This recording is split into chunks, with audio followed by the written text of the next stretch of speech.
Tonight, just 24 days until Election Day, the candidates are busy on the campaign trail making their closing argument to voters.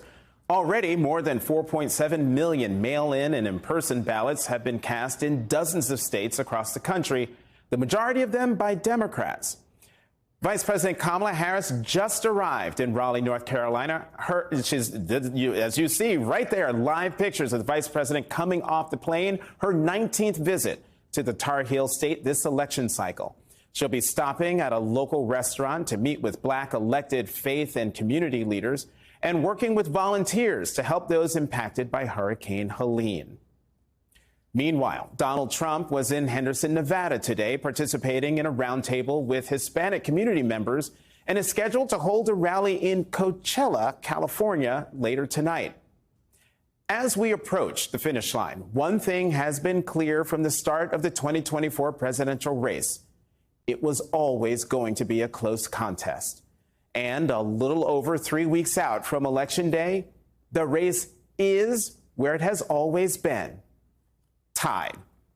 It was basically tied when President Biden was at the top of the ticket. It was basically tied after his disastrous debate performance. It was basically tied once Vice President Harris became the Democratic nominee just 3 months ago. And if you look at the latest national polls and those of the battleground states, it's basically tied now when you take into account the margin of error.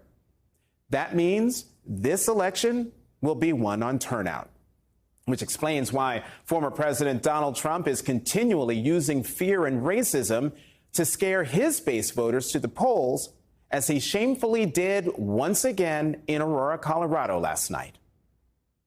It's the enemy from within, all the scum that we have to deal with that hate our country. That's a bigger enemy than China and Russia. This election will be won on turnout, which explains why former President Barack Obama is doing everything he can to bolster support for Vice President Harris, and especially from a surprising group of voters, Black men.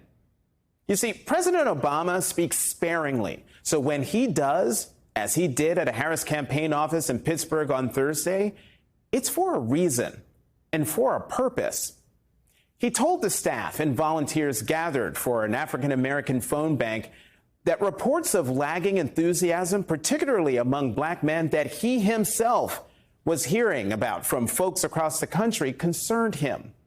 Obama not only dove right into the misogyny of it all, he also gave them the rhetorical ammunition needed to beat back this nonsense. Part of it makes me think that, well, you just aren't feeling the idea of having a woman as president. And you're coming up with other alternatives and other reasons for that. And I think anybody you are talking to in a barbershop, anybody you are talking to in your house, in your family, at church, who is coming with that kind of attitude, I think you have to ask them, well, how can that be? Because the women in our lives have been getting our backs this entire time. They've been raising us and working and having our backs. And when we get in trouble and the system's not working for us, they're the ones who are out there marching and protesting. And so now you're thinking about sitting out or even supporting somebody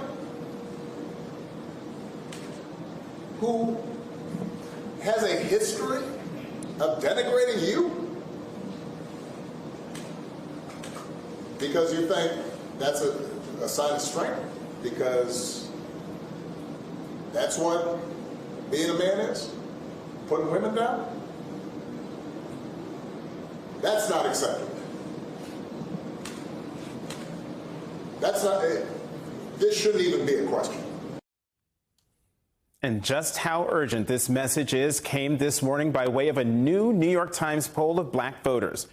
At 78%, Vice President Harris still enjoys overwhelming support, but that's down from the 90% President Biden won in 2020.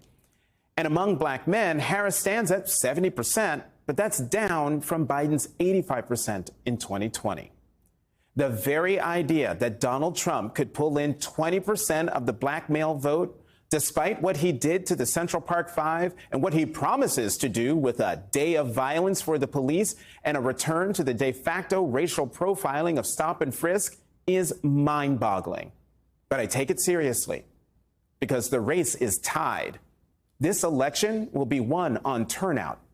And in battleground states like Pennsylvania and Michigan, not one vote can be taken for granted.